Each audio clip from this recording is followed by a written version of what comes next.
میں نے یہ جب میں کہانیاں پڑھ رہا ہوں تو اس میں میں جانتا ہوں کہ اس کا ایک انداز ہوتا ہے شاعری کا اور کہانی پڑھنے کا. میں اس سے بچنا چاہتا تھا کہ میں کوئی مصنوعی انداز نہ اپناؤں. جیسے کہانی میں اپنے لیے پڑھتا ہوں, اور میں آپ کو بتاؤں میں اکثر کہانیاں جب پڑھتا ہوں تو یعنی جب میں اکیلے میں پڑھتا ہوں تو تب بھی میں بلند آواز میں پڑھتا ہوں, وہ اس میں انجوائے کرتا ہوں میں. سو میں نے کوئی اس میں کوئی کمی بیشی کرنے کی کوشش نہیں کی ہے. جیسے کہانی میں اپنے لیے پڑھ رہا ہوں, اور ظاہر ہے لائیو ریڈنگ کے اندر آپ اٹک بھی جاتے ہیں, کئی دفعہ آپ کی کانسنٹریشن لوز ہو جاتی ہے. 100 فیکٹرز ہو سکتے ہیں, یہ کوئی ریکارڈڈ چیز تو ہے نہیں, نہ میں اس کو ایڈٹ کر کے کوئی پروفیشنل چیز بنانے میں انٹرسٹڈ ہوں. تو یہ دوستوں کے لیے ہے, and as long as you are enjoying this تو I am happy with it. ورنہ تو میں اکیلے بھی پڑھ سکتا ہوں بیٹھ کے. معاف کیجیے گا. تو جی پڑھنا شروع کرتے ہیں. تو یہ انتصاب کے بعد اگلے صفحے پہ یہاں سے بات شروع ہوتی ہے.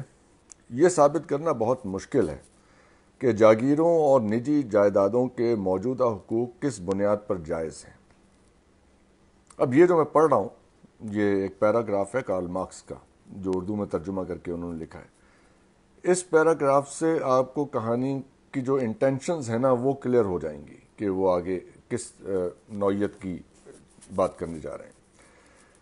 تو یہ کارل مارکس کی کوٹیشن ہے, اردو میں ٹرانسلیٹڈ ہے. یہ ثابت کرنا بہت مشکل ہے کہ جاگیروں اور نجی جائیدادوں کے موجودہ حقوق کس بنیاد پر جائز ہیں.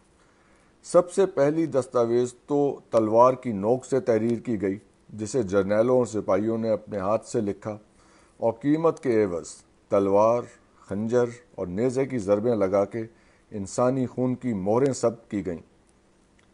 وہ حضرات جو یہ فرماتے ہیں کہ وقت ہی ناجائز کو جائز بنا دیتا ہے, عذراہ کرم اس سوال کا تسلی بخش جواب دیں کہ کسی گناہ کو نیکی بننے کے لیے کتنا وقت درکار ہوتا ہے, اور کس سالانہ شرح سے ایک غیر قانونی اور ناجائز سودا قانونی اور جائز بن جاتا ہے.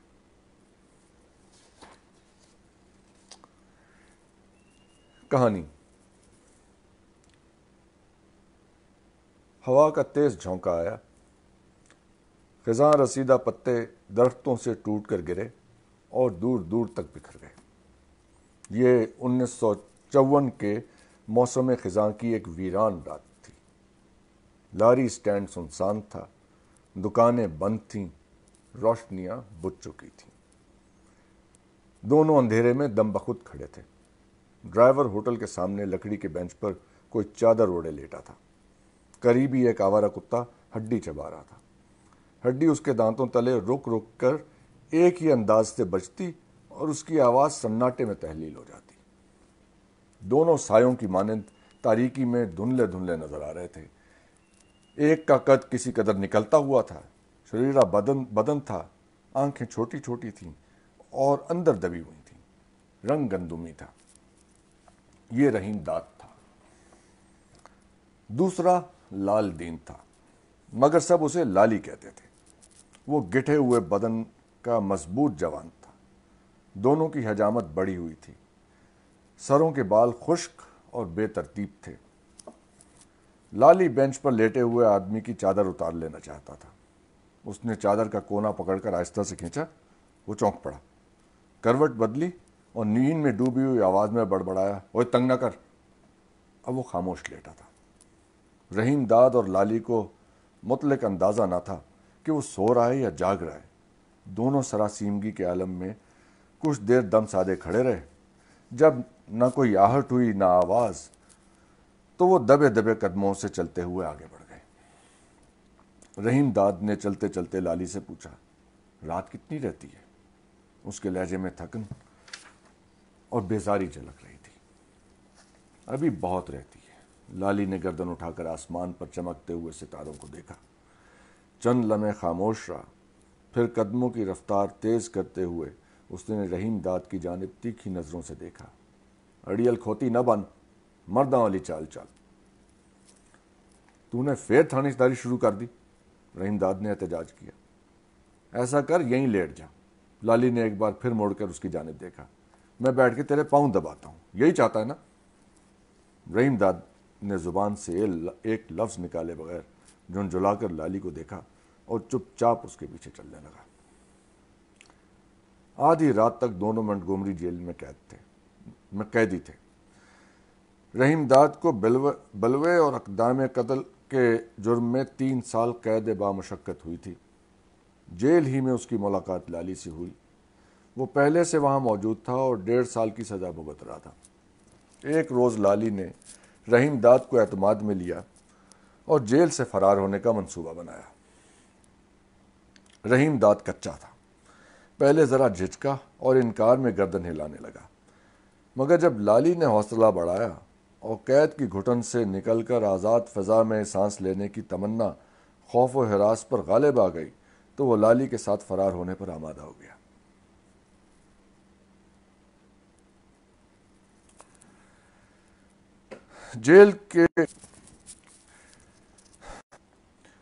جیل کے گھڑیال نے رات کے 12 بجائے پہرا بدلا۔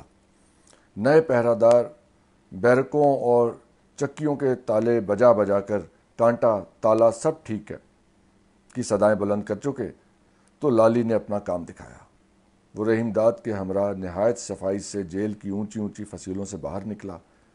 کسی کو کانوں کان خبر نہ ہوئی۔ جیل سے بھاگے ہوئے 2 گھنٹے سے اوپر ہو چکے تھے۔ انہیں یقین تھا کہ صبح گنتی ہونے سے پہلے کسی کو ان کے فرار کی خبر نہ ہوگی۔ ان کے پاس چند گھنٹے اور تھے۔ اس عرصے میں وہ جلد سے جلد بہت دور نکل جانا چاہتے تھے۔ جیل سے فرار ہونے کے بعد وہ کچھ دیر ایک ویرانے میں بھٹکتے رہے، پھر عارف والا روڈ پر آ گئے اور چلتے چلتے لاری اسٹینڈ پر پہنچ گئے۔ لاری اسٹینڈ اب بہت پیچھے رہ گیا تھا۔ جیل اس سے بھی پیچھے تھی۔ رات کا پچھلا پہر تھا، ستارے اجلے اجلے کمل بن گئے تھے۔ سڑک ویران تھی، دونوں جانب درخت تھے۔ پتجھڑ کے دن تھے، ہوا میں تیزی کے ساتھ ہلکی ہلکی خنکی بھی تھی۔ سڑک پر بکھرے ہوئے خشک پتے تیز جھونکوں سے خاموشی میں کھڑکھڑا رہے تھے۔ لالی اور رحیم داد ننگے پیر تھے۔ وہ پچھلے کئی گھنٹوں سے مسلسل چل رہے تھے اور تھکن کے باوجود تیز تیز قدموں سے چلنے کی کوشش کر رہے تھے۔ انہیں اس علاقے کے بارے میں کوئی اندازہ نہ تھا، نہ راستوں کا پتہ تھا اور نہ کوئی ایسا ٹھکانہ جانتے تھے جہاں وہ روح پوش ہو سکتے۔ وہ منزل سے بے خبر آگے اور آگے بڑھتے جا رہے تھے۔ رحیم داد کچھ زیادہ ہی تھکا ہوا تھا، کہنے لگا، لالی یہ تو بتاؤ ہم کہاں جا رہے ہیں؟ یہ تو مجھے بھی پتہ نہیں، لالی نے بے نیازی سے جواب دیا۔ مخول نہ کر، ٹھیک ٹھیک گل کر، اس طرح ہم نے کب تک چلتے رہنا ہے؟ لالی نے رحیم داد کا بازو تھام کر انگلیوں سے گوشت ٹٹولا۔ دیکھنے میں تو تگڑا لگتا ہے، پر باتیں زنانیوں کسی کرتا ہے۔ رحیم، حوصلے سے کام لے، ایسے تو اپنے ساتھ مجھے بھی مروا دے گا۔ رحیم داد کچھ کہنے ہی والا تھا کہ عقب سے ہارن کی تیز آواز ابھری۔ دونوں نے پلٹ کر دیکھا۔ سڑک کے موڑ سے روشنی ابھری اور خزاں رسیدہ درختوں کی برہنہ شاخوں سے چھن چھن کر ہر طرف بکھرنے لگی۔ وہ جھٹ سڑک سے نیچے اترے اور ایک گھنی جھاڑی کی اوٹ میں دبک کر بیٹھ گئے۔ رحیم داد زیادہ سہما ہوا تھا۔ وہ گہری گہری سانس بھر رہا تھا۔ لالی بھی خوف زدہ تھا، مگر چوکس نظر آتا تھا۔ روشنی قریب آتی گئی۔ سڑک پر پہیوں کے تیزی سے دوڑنے کی آواز بڑھتی گئی۔ ذرا دیر بعد ایک جیپ عین ان کے سامنے آ کر ٹھہر گئی۔ جیپ میں 4 مسلح رینجر سوار تھے۔ ایک ڈرائیور کے برابر بیٹھا تھا، 3 پچھلی نشست پر تھے۔ ان کے ہاتھوں میں رائفلیں دبی تھیں۔ جیپ کے رکتے ہی اگلی نشست سے ایک شخص نیچے اترا۔ وضاحت سے ڈرائیور معلوم ہوتا تھا۔ اس کے باہر آتے ہی ایک رینجر بھی جیپ سے اتر کر سڑک پر آ گیا۔ وہ آہستہ آہستہ چلتا ہوا نشیب میں اترا، جھاڑی کے قریب پہنچا اور اطمینان سے پیشاب کرنے لگا۔ رحیم داد اور لالی سانس روکے بیٹھے رہے، سہمی ہوئی نظروں سے اسے دیکھتے رہے۔ ہوا کے تھپیڑوں سے چھینٹیں اڑ اڑ کر ان کے چہروں پر گرتے رہے، مگر ڈر کے مارے انہوں نے ذرا بھی جنبش نہ کی۔ سڑک پر ڈرائیور جھک جھک کر جیپ کے پہیے دیکھ رہا تھا۔ رحیم داد کو کھانسی کا ٹسکا محسوس ہوا۔ اس کے حلق کے اندر خرخر ہونے لگی۔ لالی نے ہاتھ بڑھا کر جھٹ سے اس کا منہ دبوچ لیا۔